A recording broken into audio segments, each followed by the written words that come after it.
Genesis chapter 47. Joseph went and told Pharaoh, "My father and brothers, with their flocks and herds and everything they own, have come from the land of Canaan and are now in Goshen." He chose 5 of his brothers and presented them before Pharaoh. Pharaoh asked the brothers, "What is your occupation?"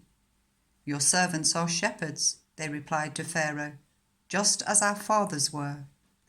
They also said to him, "We have come to live here for a while, because the famine is severe in Canaan, and your servants' flocks have no pasture.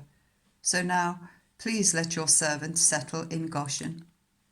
Pharaoh said to Joseph, "Your father and your brothers have come to you, and the land of Egypt is before you. Settle your father and your brothers in the best part of the land. Let them live in Goshen, and if you know of any among them with special ability, put them in charge of my own livestock." Then Joseph brought his father Jacob in and presented him before Pharaoh. After Jacob blessed Pharaoh, Pharaoh asked him, "How old are you?" And Jacob said to Pharaoh, "The years of my pilgrimage are 130. My years have been few and difficult, and they do not equal the years of the pilgrimage of my fathers." Then Jacob blessed Pharaoh and went out from his presence. So Joseph settled his father and his brothers in Egypt and gave them property in the best part of the land, the district of Ramesses, as Pharaoh directed.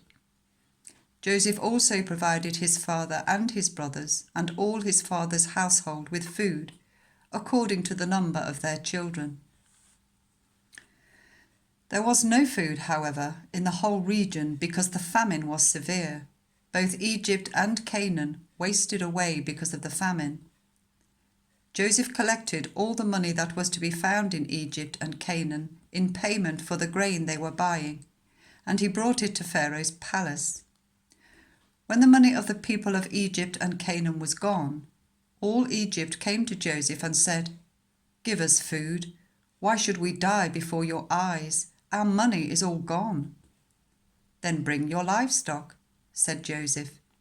"I will sell you food in exchange for your livestock, since your money is gone."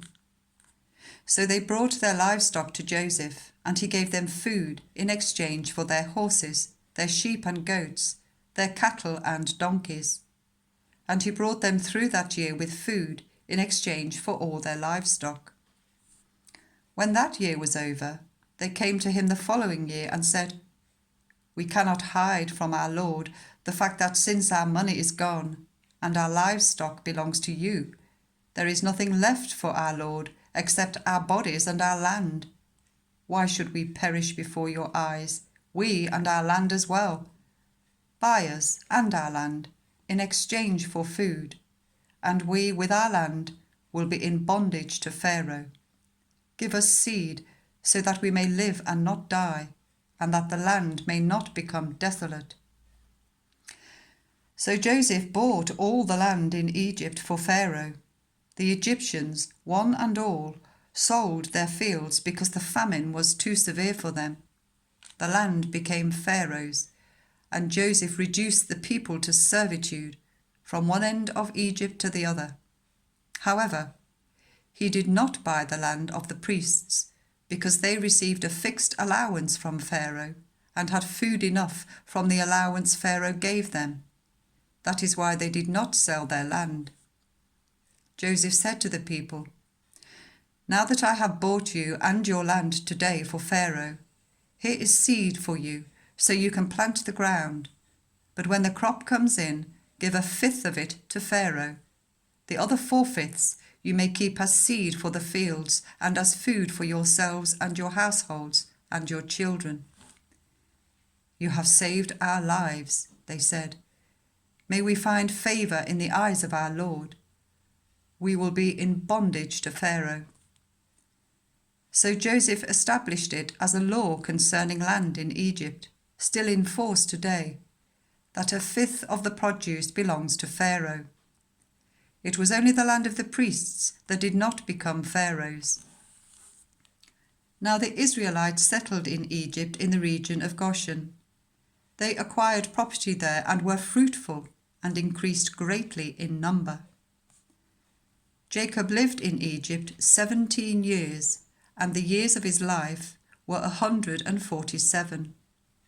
When the time drew near for Israel to die, he called for his son Joseph and said to him, "If I have found favour in your eyes, put your hand under my thigh and promise that you will show me kindness and faithfulness. Do not bury me in Egypt, but when I rest with my fathers, carry me out of Egypt and bury me where they are buried." "I will do as you say," he said. "Swear to me," he said.